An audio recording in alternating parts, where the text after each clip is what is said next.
Item 3, paving criteria strategy update. Kevin, is this yours? Okay, yeah, let me get my screen shared here. Just a minute, please. Okay.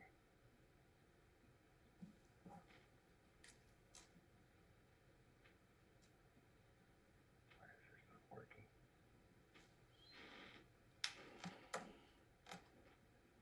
Darn it.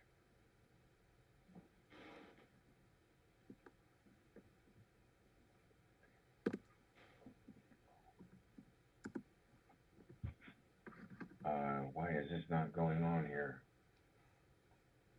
Kevin, hit slideshow up top. Yeah, let me get to that.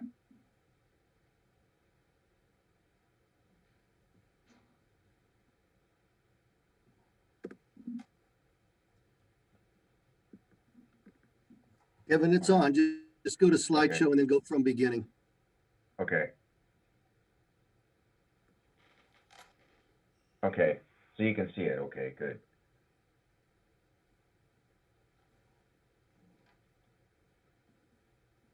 All right, so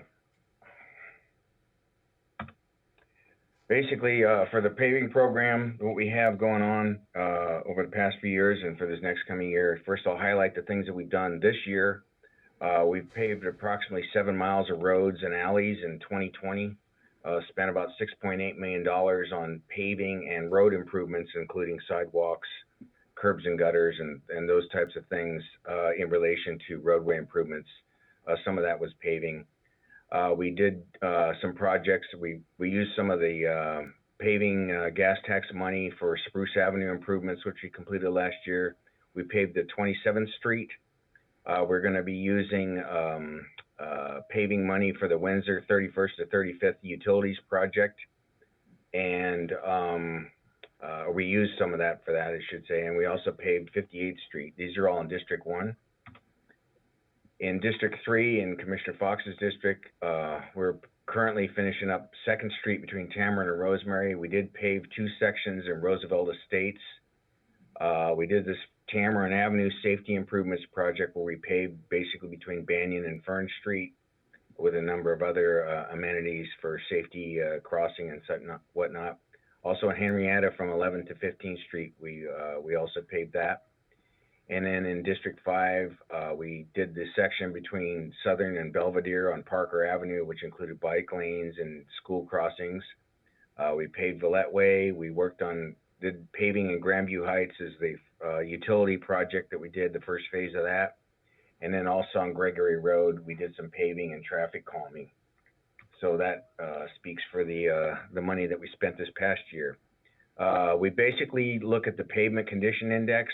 What is this? We look at the city has over 260 miles of roads and alleys. Back in 2013, when we did the first assessment, we had a pavement condition index average of 64.1.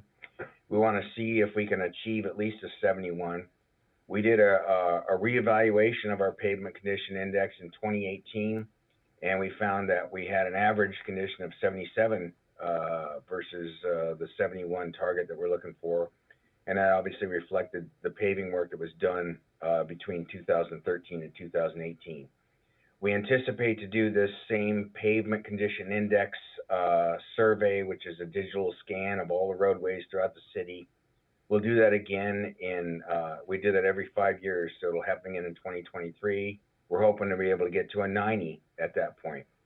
Our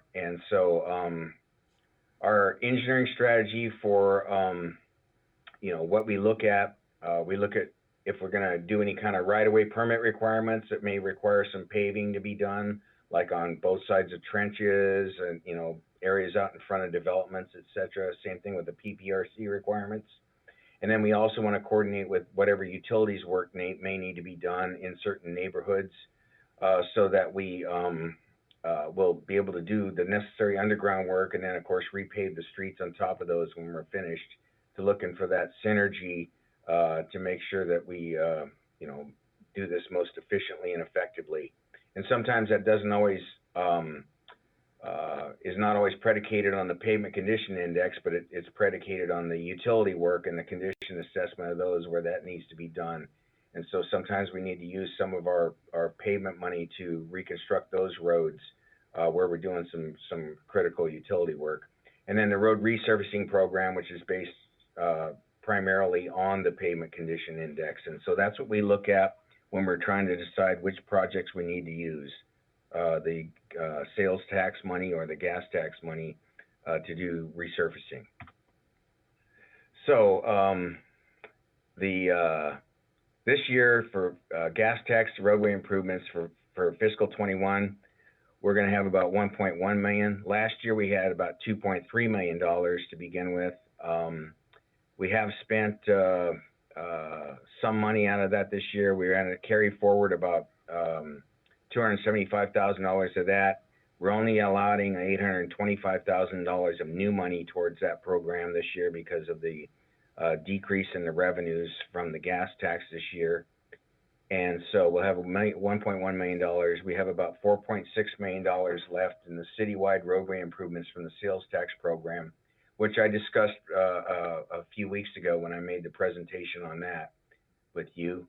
And again, we look at the pavement condition index, utilities infrastructure needs, what is the road use, you know, what's the access and the traffic counts and those kind of things where we need to focus on. And then currently our PCI focus area, our pavement condition index focus area is anything less than 55. And so we're working our way up the list from the worst to the best. And then we also want to take into account our Vision Zero policy where we have safety benefits. We need new crosswalks, ADA compliance upgrades and things like that, that we also factor in to the decisions on which projects we're going to go forward with and fund. Stop moving here. Okay. The road resurfacing program, the pavement condition index is on the city website at WPB.org. If you go to the government tab and go down here to road resurfacing program, it'll gives you an overview of it. And I highlighted here, you can check out this interactive map. If you click on that, it will take you to a map of the city, which I've enlarged here just to show you. And if you put your cursor over on something here, you can see that 58th Street, which is one of the projects that we're paving right now, shows a PCI range of 41 to 55, which is poor, and which is the reason that we did the paving on that. And that was strictly for a resurfacing program. Also, you can look at other areas of the city and see where they are. Basically, if it's green, it's good. As it's a yellowish green, it's a satisfactory. Yellow is fair. Purple is poor. Red is very bad. And of course, the other colors are even worse. But we're not in anything below 25 right now, thank goodness. And I just wanted to highlight here on Village Boulevard is showing as a range of 71 to 85. Which is categorized as satisfactory. There are a few spot sections of that are probably in a lower category, and we'll look at if we're going to be able to do any of those this coming year based on the other priorities that we're looking at. And so anybody can go look at this stuff on the website and see what the pavement condition indexes are for any of the streets in the city. The current priorities that we have based on this PCI numbers that we're looking at. We're looking at 59th Street from Pinewood to Flagler, which has got a PCI of 54, and 43rd Street, Pinewood Avenue to Flagler, which is a PCI of 49. Those are both in Kelly Shoaf's District 1. Carver Avenue between 7th and 13th Street has a PCI of 47. Pine Terrace between Dixie and Washington Road also has a PCI of 45 that we're looking at potentially doing. Summer Street with a PCI of 52 between Norton and Dixie. These are down in District 5 and Christina Lambert's district. And then Plymouth Road, also a PCI 44 between Webster and Dixie.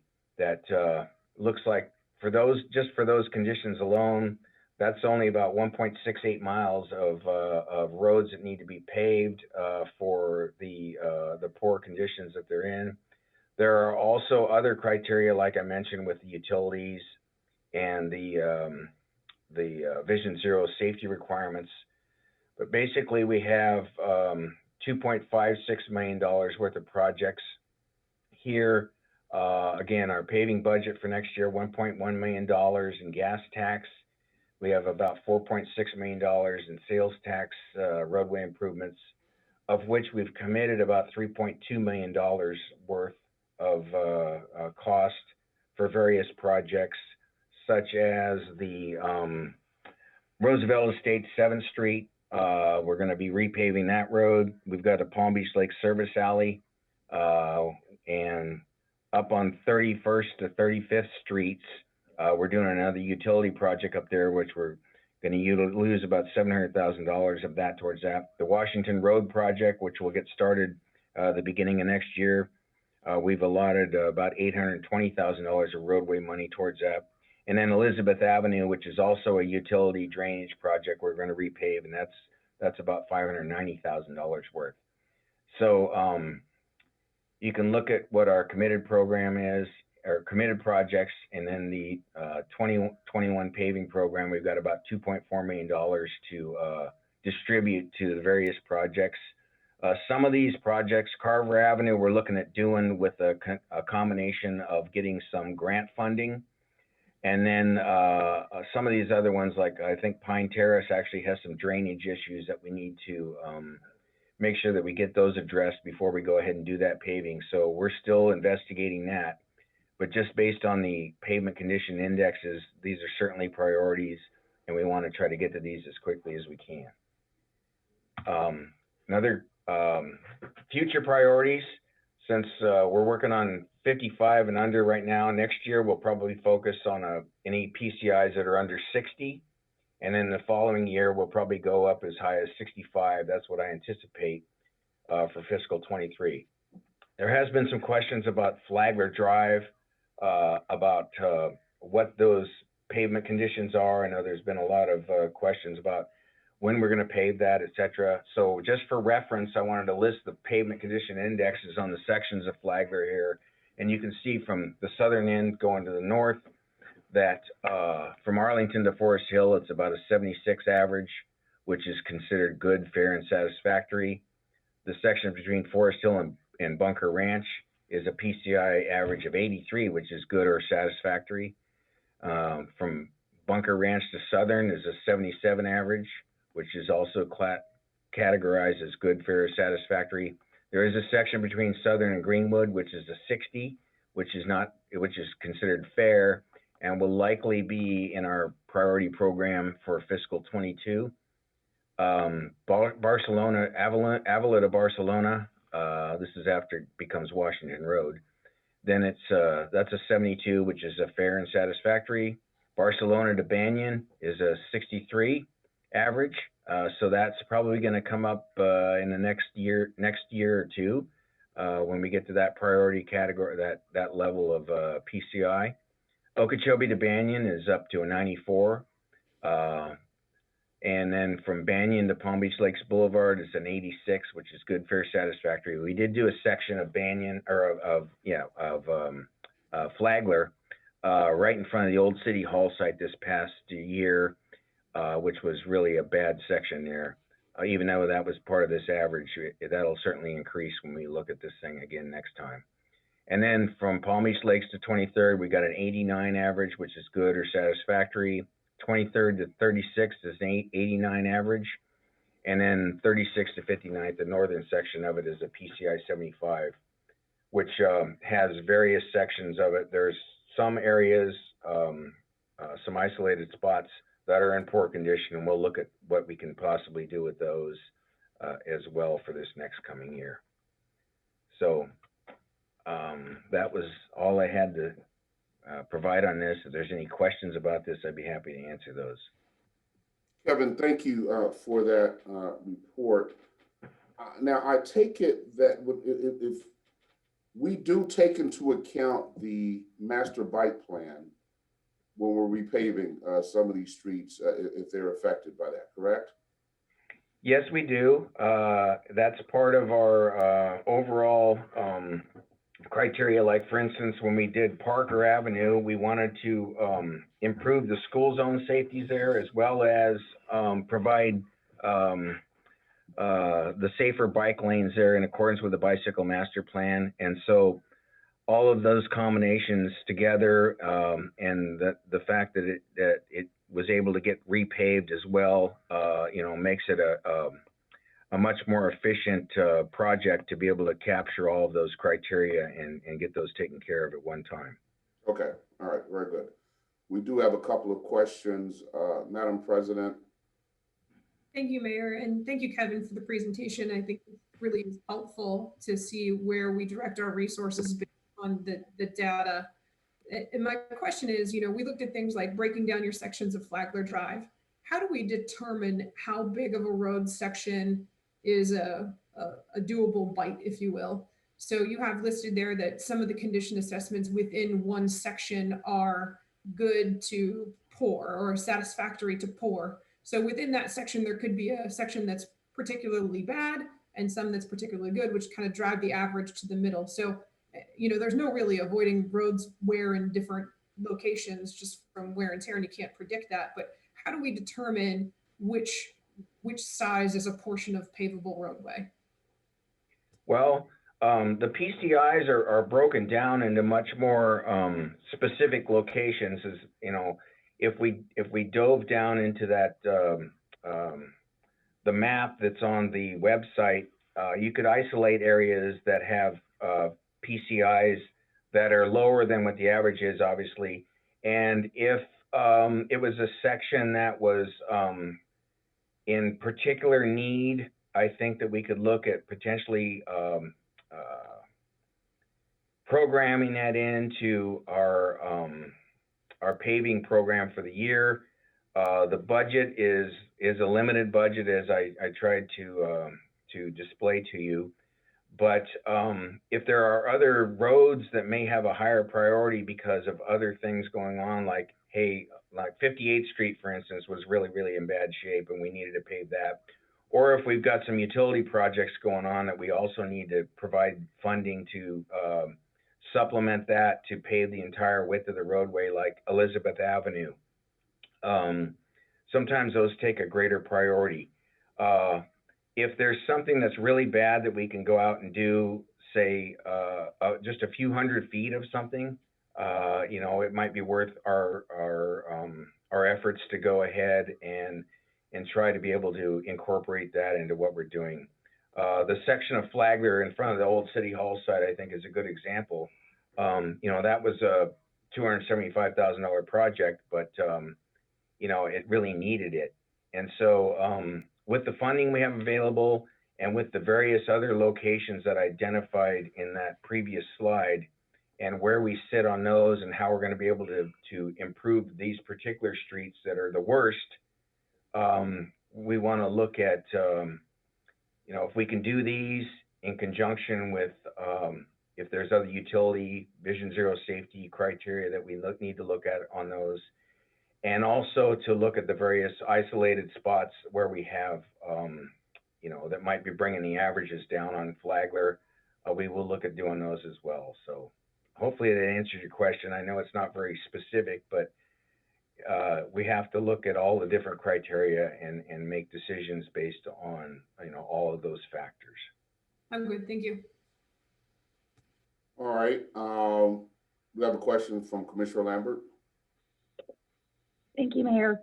Excuse me. Thank you for the presentation, Kevin. I just want to make sure I understand this as you've explained it, is that every 5 years, the city does an examination of our roads, and that creates the PCI index that then we prioritize our projects utilizing gas tax, which we already understand from our budget meetings has been impacted this year and upcoming years. But that we look at other projects that might be going on in the city to be able to work on parts of the roads that might need additional help. Is that a correct summary? Yes, it is. Okay, super. So you mentioned, like in front of Old City Hall site, that it needed it, and I don't know what the PCI number was at that location, but, you know, I would argue that some folks would say that South Flagler in some areas really needs it as well, but I understand from the PCI listing that you went through that it's not that I think there was maybe only one that was at 60 and the rest are above 60, but there are portions and I ride my scooter along Flagler very often and I know exactly which way to move around to navigate the parts of that road that really need it. So Mayor, I appreciate you asking about the master bicycle plan because I know that you know, there has been some controversy over bicycle lanes on South Flagler. I don't want to avoid that if that is a way that we can get South Flagler. So plans for what are our plans for revisiting the bicycle master plan along South Flagler? You were kind of fading in and out, but the part I did hear was revisiting the bicycle master plan on South Flagler. We are planning to bring the bicycle master plan in its entirety before the commission, probably, and I don't know when that's teed up, Ms. Johnson, if you have a date. I would say within the next month or so. I'm waiting to hear the presentation from staff. Do we have a date certain on that, Ms. Johnson, or approximate date? I think it's going to probably be at one of the November work sessions. Okay, all right. So we do have that plan, and again, it's the entire bicycle master plan citywide, so that commissioners can become familiar with what has already been adopted by this body. Okay, and Mayor, well, I know that last year, I can't even remember when it was now, that we did promise to the South End neighborhoods that we would bring this back to them for discussion, for review. And I appreciate it coming to the commissioners. And I think an overview of the entire plan is great, but I just want to make sure we fulfill that promise as well. Yeah, once it comes before the commissioners and we remind everyone of what's already been adopted, then we will have a comprehensive community engagement rollout to all the neighborhoods that would be affected, which pretty much all of them with the exception of the Western communities.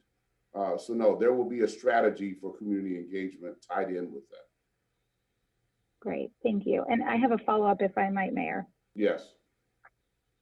Thank you. Kevin, thank you so much for the projects that you and your team have done.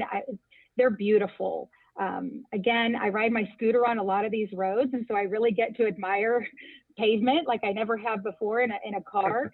And, you know, I think a lot about the broken window syndrome or theory that I think paving really does help to elevate one's feeling about their neighborhood. And so I just want to say thank you. I've seen some really beautiful protected bike lanes and paving with great markings for pedestrians to feel safe.